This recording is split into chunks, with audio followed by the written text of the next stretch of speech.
We just lost all our subscribers. I have a feeling you'll edit it together well.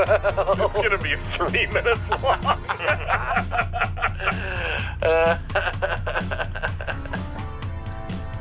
Thank you, sir. Okay.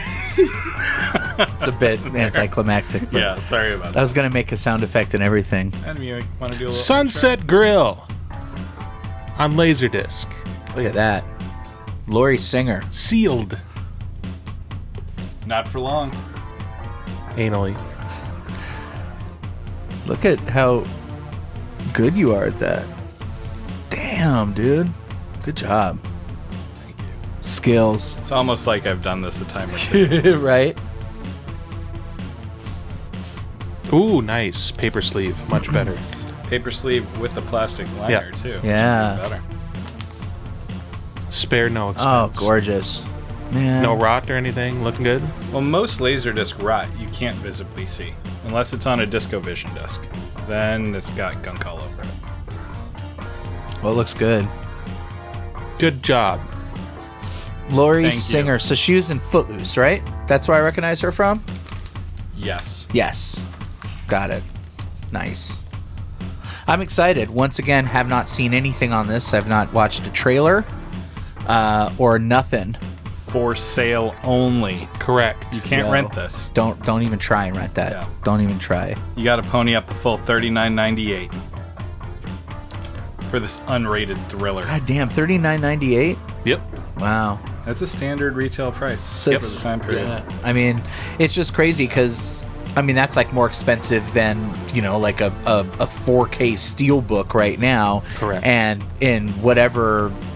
What year was that? Probably early 90s. 93. Yeah. Yeah, that's like in early 90s money. It's definitely more. Oh, yeah. So Yeah, it was a big expense. it was definitely a wealthy So person's you thing. kids don't know how good you have it today. Yeah, all you with your 4K Laserdisc collecting Blu-rays. kids. But also, like, were either any of you guys into Laserdiscs like when it was out, or was it just purely something you got into after when it got cheap? Nope, I was all over it. Yeah, I bet you were. I didn't have that kind of money. Yeah, I worked at a video store, so I got a discount. Yeah. right. I was a punk kid, so. And I was able to special order stuff all the time. Dude, of course you did. That sounds just like you. Love it. Let's do it. All right.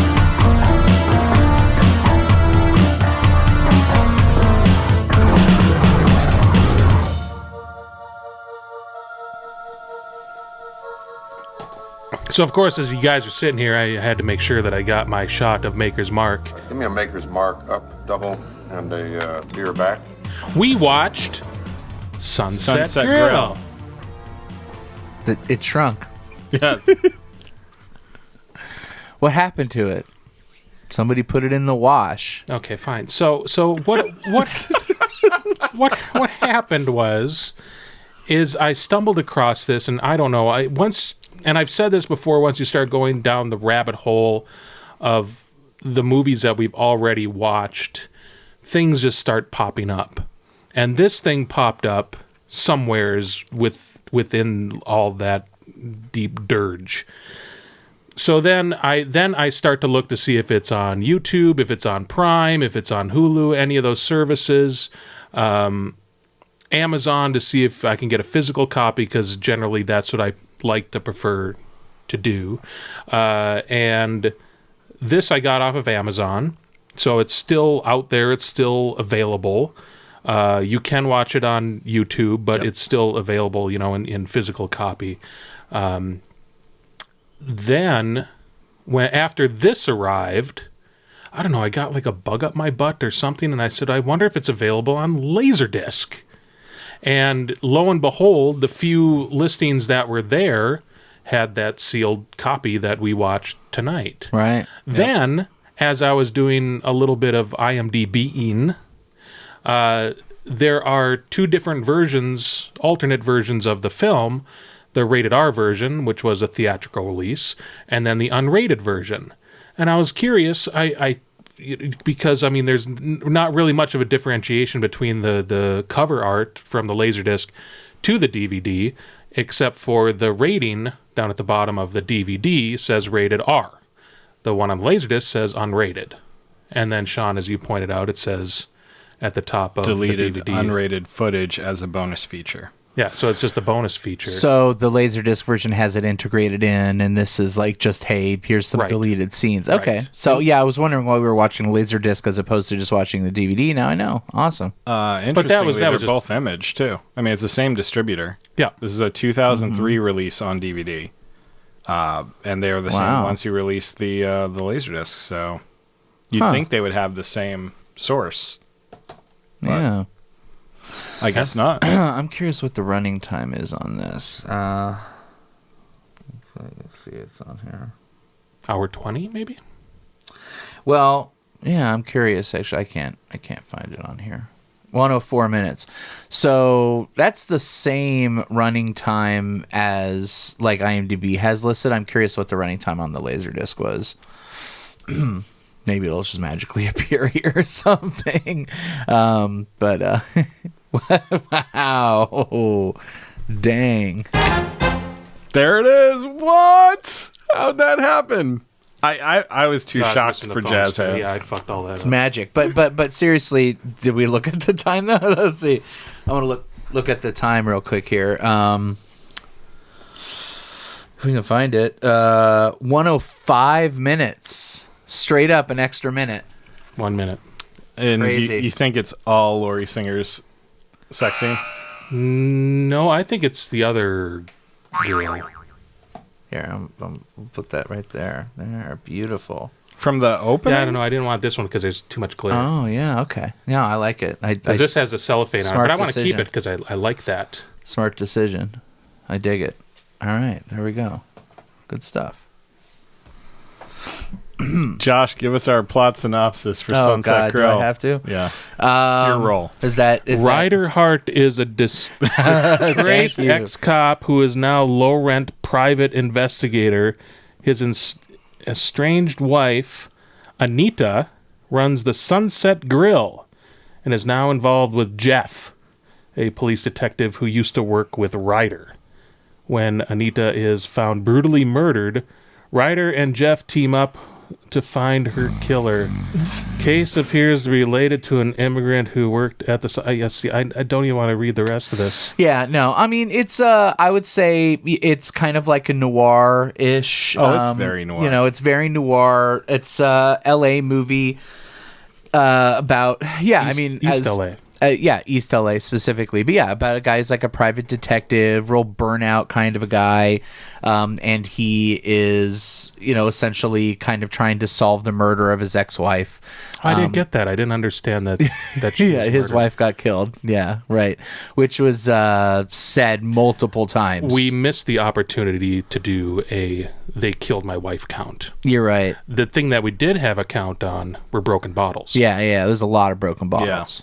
Well, at least 4 that I counted. Mm-hmm. But I mean, you saw them coming. Definitely. There could have been more. There should have been more. It was definitely telegraphed whenever a bottle was about to be thrown. Yeah, big time. But you know what? Actually, his character kind of like reminded me a little bit of Bruce Willis in Last Boy Scout. Sure. Just very much, just kind of like dirt bag, just real washed up kind of a dude. I don't know what I mean, I didn't think this movie was terrible at all. Like, it was definitely just kind of like okay. Right? It's totally of the numbers. Yeah. There's nothing grossly bad about this movie. Totally. But it's like 90 other movies that I can think of that Yeah. came out at the same time. Or It needed a little more juice. Mm-hmm. Needed a little bit more something. It had the pulp elements to it and the noir, and you could tell within the dialogue there was some like really great banter back and forth, but there just wasn't enough of it. You know, Hart, you can call me all the names you like, but I'll never quite sink as low as you did, snitching on your own father-in-law. Joe, one day you're gonna have to shut that ugly hole, fat boy. Your mother's gonna get the news she's been waiting for since the day you were born. Yeah. I think if they went more like in the deep end, Agreed. because a lot of a lot of the stuff that I really enjoyed was the very beginning, and that's what really drew me into the movie, is that whole scene with the adulterous wife that he was investigating. And I said, this movie, if it kept like that level, Sure. This movie would have been something really special. And that's kind of what I was hinging this all on. And what it turned out to be was just a very straightforward. It didn't really challenge itself, but it's like somebody who appreciated the noir stuff, kind of the pulpy, detective talk. It wanted to have maybe something that was like twists and turns. It seemed like every single person in this movie was a bad person or had some motivation to be part of the plot more than what they actually were. That's a noir trope, though. Yeah, exactly. Sure. You had your femme fatale, you know, you had like all double of those. indemnity and stuff like that. But it just wasn't executed as well, I don't think. No, it wasn't, because it tried to blend into a different type of movie. Because if it's like Lethal Weapon or something, or what Tequila Sunrise, and even Fatal Attraction Against All Odds. Against All Odds, yeah, definitely. I can see that. It was that kind of sort of Color of Night. I could definitely see that sort of thing. Absolutely, it was like that kind of like noir kind of thriller thing before really, like, I don't know, like in the mid 90s. Like, I think if this movie would have come out later, it would have like tried to ape like, Quentin Tarantino and stuff like that, like everything else did in the 90s. But I think it came out like just this right. This was 1993. Yeah, exactly. So it was kind of like that odd area where post Reservoir Dogs, pre Pulp Fiction. Yeah, absolutely. But yeah, and I do think that there were moments. I mean, like that, I'm sure one of the moments that really got you interested when you did watch the very beginning of the film was like when it's like he's looking through his camera and you see the woman like take off her clothes and he's like, yes, and it's like this and he's drinking. He has a bottle of Jack Daniels with a straw and he's just sipping out of it, and like this massive, like you can see like mustache, just this incredible mustache and this weird, kind of sort of cowboy hat fedora thing he's wearing. He's definitely a character. It's like if this movie was better and was like a cult movie, you could see like a little custom figure on a blister pack of him with his little bottle and like things like that. Like, he had an iconic look to him. And I was hoping for what was the show that was supposed to be, I think it was like Scorsese's answer to Twin Peaks. Wild Palms? Wild Palms. Yeah. I was kind of expecting something like that where it'd kind of go in this direction of just kind of like offbeat things would happen. Right. Yeah, but Sean, what were you saying more before? Fun. Yeah. I expected it to be more fun. I did too. Especially with that opening. Yeah. Because that opening is ripe for, this is going to be a rollicking movie. There's going to be some pratfall stuff. There might be like a serious plot, but we're going to have a good time getting through it. Yeah. Right. And it lost me when it kind of like this. I like noir stuff, so I like, but it doesn't go anywhere near like full Sam Spade, sort of detective noir that you're used to. It twists into this kind of political thriller that kind of takes away from the fun of the movie, and it's like, and I don't think it really strongly delivers a political message. Right. Other than the actual message. You mean moment. Killing illegal aliens is bad? That's its message.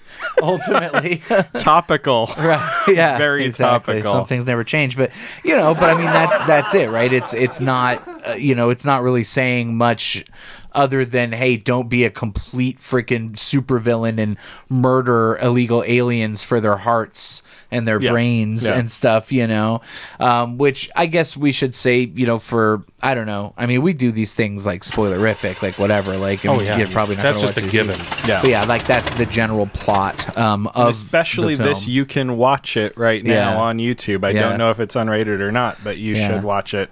You could have two tabs open and watch it and then watch ours at the same time. But don't do that. Just don't do it. I want to hear it. Report back. Comment, like, and subscribe.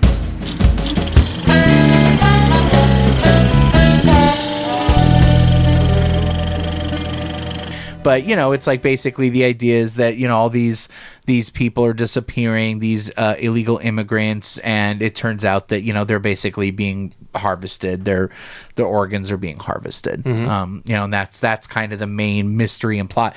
Such to the point. It's like I think most of us we put that together very early on in the movie. There are a lot of things that they just pummel you over the head with. That's why I was saying, did you hear that his wife died, by the way? I haven't, but now I have. Okay, just so you know. Now it makes sense. Now I remember all that. You killed my wife.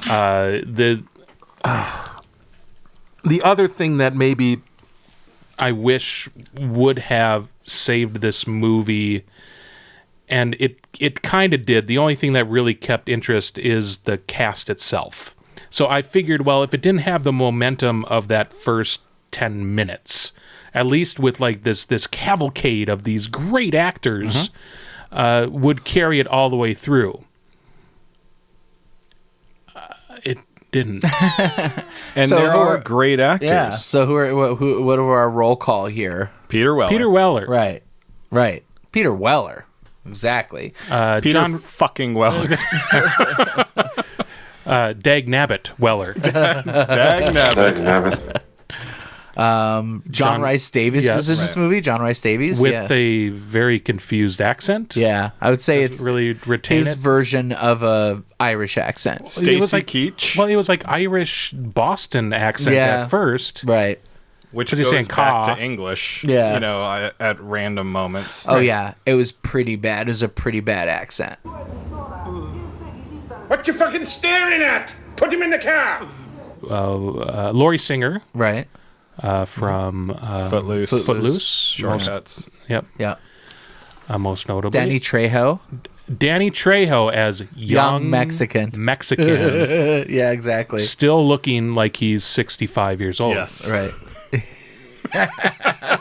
That's funny because I was gonna say like I took that the other way when you said like, oh, he still looks the same. I'm like, yeah, he looks pretty young still. No, you're right. He just always looked 65. Yeah. Yeah, you're right. Young Mexican. Well, because it's he's always had the acne thing in the face, Sure. so that's Yeah. always Yeah, kind of Right. looked more aged. But no, we met him at Mad Monsters several years ago, and I mean, he looked amazing. Yeah. he looked better when we saw him at Mad Monster than he did in this movie, and it wasn't because of makeup or anything or whatever they were doing. No, it's because he's got that machete money. That's right. So. Oh, well, what does that pay for? I think this is a really bad title. I agree. Yeah, I you know? agree. Like I kept thinking about it the whole movie and thinking like, like what the fuck, Sunset Grill? Like it's such a bad way to describe this movie. It's not even like a double entendre or anything. No. There's nothing. It's just the name of a restaurant in the movie. Well, that's why I thought of like Tequila Sunrise and Sure. other names that are just kind of generic. Yeah, generic, but just kind of evoke some sort exactly. of It's still evocative. Sunset Grill is not evocative at all. right. Well, the only thing it's evocative of, and this is probably something I might be talking into a wind tunnel or something with this, but Sunset Grill was a Don Henley song. Oh, okay. And that Don Henley song came out in the early 80s. All right. So I expect if you're going to make a fictitious bar in the 90s Right. and call it Sunset Grill, it's going to use that song or it's going to come into play No. at some point, and it doesn't. like Wow. Margaritaville. Right. I mean, so it doesn't even Margarita. it doesn't even go for that connection. So it's called Sunset Grill because it's a grill restaurant that's on the Sunset Boulevard, Yeah, that is. right? Yeah, Right. that his wife owns. And I think she was killed And of by course, somebody. Sunset Boulevard, also a famous noir film, Sure. Yeah. So there's that kind of connection, I guess. Say. I want to go through a couple of the scenes that I think were just fantastic. Absolutely. Please. Other than the beginning, I loved it when he was chasing after the Yeah, car. that was the first one that came to mind too. What did he scream? Fuck you, motherfucker. And he did the whole, like, oh, damn you. Yeah, exactly. But he's like chases the car for a long time, and then when it's like it becomes obvious, like I guess I'm not going to catch this car. It's not a Terminator He's like, 2. "Motherfucker!" He falls to his knees like Heston at the end well, of the Planet hat of the Apes. falls on. Like there was a big revelation right there that no one else saw except for him. Yeah. Then I really appreciated the Mexican standoff, kind of near toward the end, where everybody's just shooting each other. Totally. And like most of those major characters are just gone. Yeah. I didn't really expect that. That's kind of like a To Live and Die in L.A., like we were talking the other day, is that, I'm not going to spoil that movie, but there's a shocking moment where you didn't really expect, someone to get killed at the time that they got killed, and then it took a completely different direction. Not that this one did that, but you didn't really expect those characters to, have a demise at that particular time. Right. And it was pretty brutal, too. I mean, it was pretty in your face. Yeah. I don't think that was part of the difference between this being a rated R and unrated. Yeah, I think gotta it really believe had to do with the boobies. it had to. And the pellet gun in that same sequence. Yeah. That was a great moment. I Yeah. thought.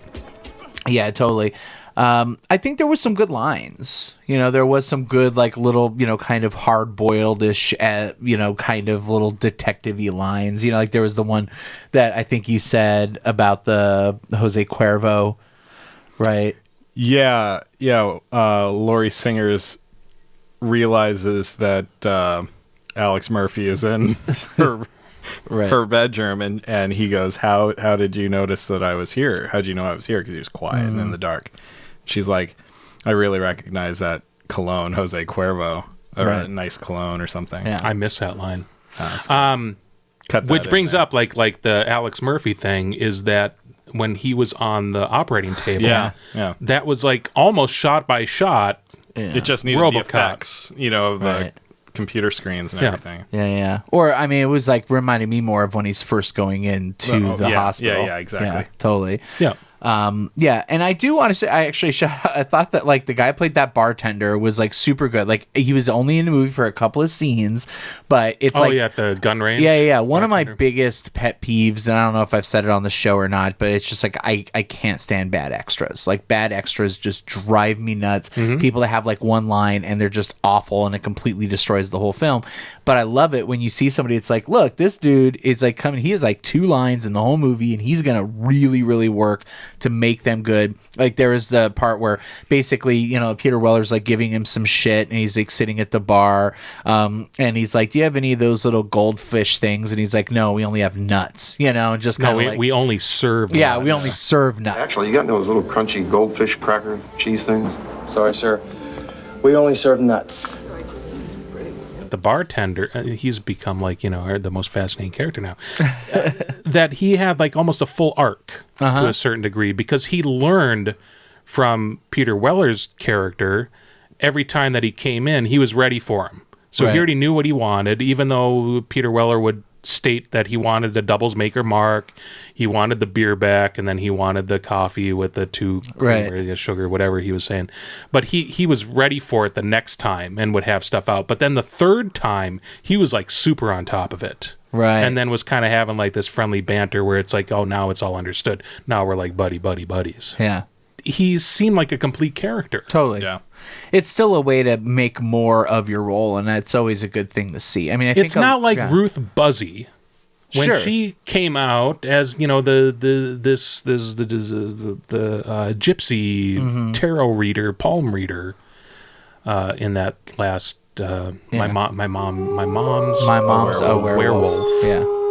Like you were saying, you did mention that the extras in there were just terrible, and they were. Yeah, the they're extras in awful. this movie were kind of terrible too. I mean, the bartender not being included into that, but like you had the insane asylum, or / So hospital, whatever, where they just go in and there's crazy people hugging pillows and. I just always hate the dancing with pillows.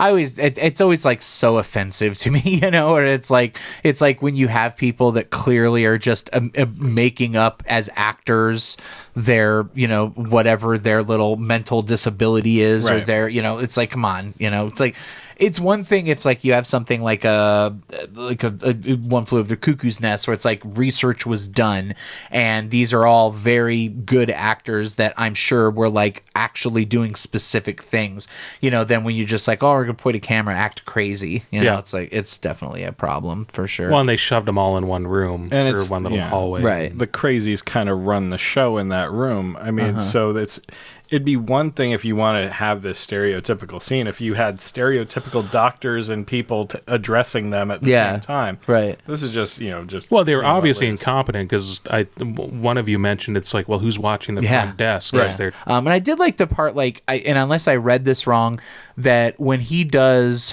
the shooting match with Stacy Keach, like he does really badly, right? Yes. And then when the henchman guy, is like standing there at the end and he has a gun, he's like, oh, I heard you were really bad with those things, and he just nails him, right? So I think was the indication there that he shot badly purposely so that other people would underestimate him?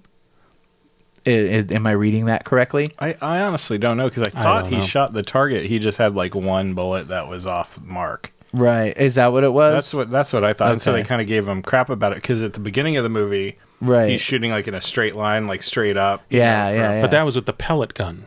Right. But that's because he doesn't like the sound of real guns. Correct. Because when he got the real gun from Laurie Singer, he shot it once at the target, and he's like, fuck this, and go to the bar. Right. He didn't even see the target. He just walked out. He's like, I can't deal with this. Got it. Okay. That makes more sense. So maybe that's what the henchman was talking about. Like, you're not good with real guns. Yeah. Is the idea. But why would he know that? What the I know. hell? Yeah, that's a little weird. It was an odd bit of dialogue, unless I missed something completely. I don't think we missed anything. I think I misinterpreted it as what it was. But and the big henchman blonde guy who liked to do the Game of Thrones, like crush the head sort of thing. Crush the head. He was underutilized.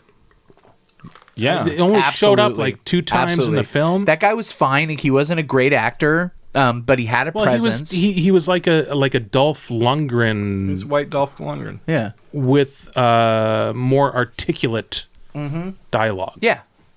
But I mean, the dude was a presence. Yeah. You know, like you see that guy on screen. It's kind of like seeing like Bridget Nielsen in Beverly Hills Cop 2, right? It's like that's like an image right there. When you have that big ol' Aryan dude use him, you've got an awesome henchman there. Why aren't you using that guy the whole movie? He's someone that I'd like to look up and see if he did anything. So we got the bartender. We got to look him up. Right. And we have to look up the big blonde henchman. I kind of want to know if Ryder Hart as a character actually existed before this movie. Like if it was based off of a novel. Well, in the end credits it said based on a story by, and it was a different guy. And I don't think he was either of the screenwriters. So maybe it was based off of a novel, because he seems like a character. I mean, this is true for other noir detectives too, but he seems like a character that has just enough little nuances to his character that he might be like in a series of books or a series of novels. The whole coffee obsession. Yeah, it definitely is French press. Weird about his coffee. There was all those lines about coffee in the beginning too. It was like, it's a gray, and I can tell it has non-fat milk in it and all that. I was like, what is even happening with all this coffee talk here? What's with this coffee? 2 sugars, extra light. So how come it's gray again? It's always gray. It's because it was made at a cop station, not at the cafe Kiss My Ass Beverly Hills. See that? You know who directed this movie? And what else he's directed? Did you look anything up? I haven't looked it up. I was looking at it. Motel Hell. Yeah. Like he goes back to like the early 70s with stuff. Yeah. Let's talk about the eroticism of this movie. What eroticism? Thank you. That's also a problem that I had with this movie. Is that if you're going to make it kind of had like the movie, well, it kind of had that Showgirls effect without it being so much that it's like deadening after a while. Right. But so it's not. was it's about the sex industry, and strippers and like about how it's not erotic, you know, like at least like Showgirls was like actually making a statement about the non-erotic nature of the sex trade. Yeah, but like this movie is just not erotic, you know, like it's just, and it's not ironically non-erotic. Wow, it's not ironic or erotic. It's folding in on itself. It's not non-ironically erotic, non-erotic. Almost did it. See, but not ironically not erotic. It totally makes sense. But again, this film is not that. It's just not erotic. It's just like really that sex scene. Now, granted, I know Which that one? was okay. So I know that there was like the one where he's like having sex with the virgin Connie Swale, and then, like it morphs into the Laurie Singer, Right. Oh, right? sorry. You know, like but I know that's maybe supposed to be a weird scene in general because it's like he's imagining her, and it's not really, it's like a flashback or something. But it was like awkwardly weird. Like he was like they were both expressionless. Like I don't know if I've ever watched a more awkward sex Yeah. scene this side of the room. You know, like it was really awkward. It was also awkward with how we got there, because the sex scene was immediately following the car chase. Right. By Yeah, you're meaning right. Peter Weller was on foot. So that it chasing like the car, made you screaming, think like, is he "Motherfucker." thinking of her because he can't catch the car? Yeah, you're right. It Yeah. cut like right Yeah, to it cut right to it. There was no. I wasn't prepared for a moment of intended Yeah. sexiness at all. You know, and I didn't get one either because Right. it wasn't Right. sexy. Then there was the one in like the bathtub where it's like she, you know, you have the femme fatale Laurie Singer, and she's like, obviously she knows he's, you know, he's there, right? Snuck into her place. She's, you know, we were joking because she's taking off her clothes like super slowly, and it's like, really, are you doing this? And I guess it makes a little bit more sense because if she knows he's there, she's kind of putting Right. on a show, you know. But it's like she's basically like, you know, walking around naked, getting in the tub, like kind of throwing herself at him, and then he still feels the need to like be physically aggressive with her, you know, and she's like, you know, says show's over. He's like, no, it's not, and like grabs her, and then you know, starts to kiss her, and then she's like, okay, when it's like, dude, like she was already like throwing herself at you, you know, like Yeah. you don't have to be that way, dude, you know. So it's like you're injecting like violence into a situation that doesn't require violence, and I don't know if that's just the filmmakers' approach at trying to be, you know, hard boiled, right? You know, if that's Right. what they think is the whole, they think the whole like slap you and kiss you thing is the way it's done. But yeah, it all seemed very, very, you know, I mean, again, like Awkward. yeah, it was like, you know, it was Breen-esque in its views of sexuality. It's stilted. It's Yeah. really stilted. Yep. Yeah. I mean, I think it's a little bit Breen-esque in its Yeah. views of politics too, because at the end of the day, I mean, we have the base story, Oh, you know, shit. about everything being, you know, everyone being bad, and you know these rich white people, you know, privileged white people, just, you know, shitting on the illegal immigrants of the country. But then, like, how Laurie Singer fits into that, Yes. and like why she's killed at the end, Right. there, I don't really Do you have know any that idea? I understand. No. She says something like Guillermo, but I don't understand what. I don't understand the connection. The some of the things, because I kind of figured like this would start to try and have too many twists than it actually needed to have. Which it did. She says to what the character Ryder that like one I can't remember what she was saying before that, but the very last thing she said to him after the first time that they met, she said, "It's just a game. Don't worry about it." So that's I kind of tied that from the beginning to the end. A lot of the things that I've learned, especially when you start watching movies that don't really have like a cohesive, satisfying, like, oh my gosh, they, you know, did this, they did this, you know, this is the reason why they're doing that, is to listen to everything that they're saying at the very beginning of the movie. Okay. It's like foreshadowing for what's going to happen at the Right, end. sure. Like Right. they always say that if you watch a movie so many times over and over and over again, you are going to realize that they gave you the whole ending, or they like Get Out is a really good example oh, yeah. of every time that he called his friend and he's like, oh no, it's a psycho bitch, you know, she's gonna have like Yeah.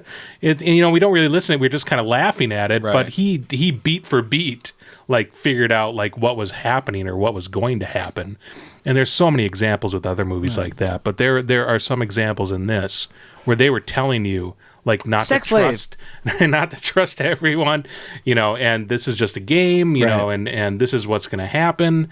But again, just not as Yeah, but satisfying as I it want it ends to be. with the whitest immigrant of all time killing Laurie Singer with some garden shears. Right. The whitest girl of all time, too. Right. And she just like and killed the bad guy. And she just helped Peter Weller out. Right. And Peter Weller's like, I'm okay with this. Yeah. He's like, thanks, homie. And it's like,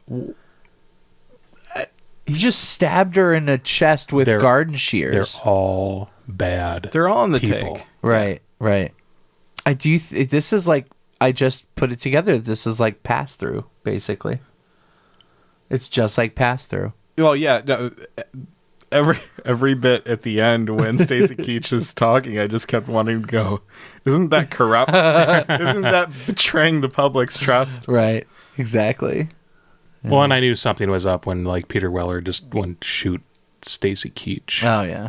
Just right away, because he already knew that he was he was the cog that was turning the wheel, I guess, or the main wheel with all the other cogs. Whatever. Did you know the Aztecs didn't have wheels? Well, the species of Aztecs. Yeah, exactly. The human species. Which that makes a little bit more sense because that dude was like a racist asshole. So I think that was his whole. I think that species line was purposeful. But he loved those races. Oh yeah, of course. But they just needed to know their place. He wanted to have all their things in his office. Totally. Yeah, exactly. Yeah. Would you recommend this movie? No. If here's how I'd recommend this movie. My recommendation for this movie is if you're 10 years old and you've got 3 cable channels and it's the middle of the night and it's the only thing on. Then skip ahead to 35 minutes and 48 seconds. Exactly. You could definitely get your little, like underage cheap thrills. Cheap thrills out of it. But also this seems like the kind of movie that would have been all over late night, HBO, easily. Yeah, for Showtime, sure. Well, Cinemax. Cinemax. Actually, I don't even know if it's not even deep enough for Cinemax. You're right. You're right. It's not fun enough. This isn't Hard Ticket to Hawaii. This is like middle of the night on Showtime. Right. Yeah. Ran for 1 week, but multiple times a day. Right. On Showtime. Yeah. If I recommend this to the esteemed readers of the Mr. Skin blog that wanted to see Laurie Singer. Right. At her most. Well, then vulnerable. Don't they just watch the clip? Yes. Like, why would Which you is on the website, I'm sure. So. I'm sure it is. Yeah. There's really no reason to watch the whole movie. No, there's not. No, like everything, you just watch those moments. Like the moment where you get him chasing the car, which hopefully you'll have integrated into this, is like the reason to watch it. This is honestly probably more than any of the previous movies that we watched, the one that I most agree with Josh on, watching a compilation of clips. Because the plot's just not worth it. Yeah. There's very little that's fun here outside the beginning, the car chase. I do feel it's an inoffensive movie. It's not a movie where I was like, I'm not unless like you're Mexican, then it's very well, yeah, I mean, sure, but like I'm talking about in cinematically inoffensive. In terms of look, it's not like Dead Men Don't Die, where I'm like, what the fuck was Elliot Gould doing in this movie? Like, how did they allow this to happen? I didn't sit there and go like, how did somebody allow Peter Weller to do this movie, right? It's not like that bad of a movie. It's just extremely just whatever. It's it's early 90s. Well, and around this same time is when Naked Lunch came out. Oh, yeah. I just wish it was a little more weird. There they are. Dr. Bonza. Don't you see them? What do you mean? Evil! Pure and simple from the 8th dimension! Venom! You can go to cultfollowing.co and check out more stuff. Probably better stuff than what we just watched. Bye, everybody. Bye, everyone. Don't watch it.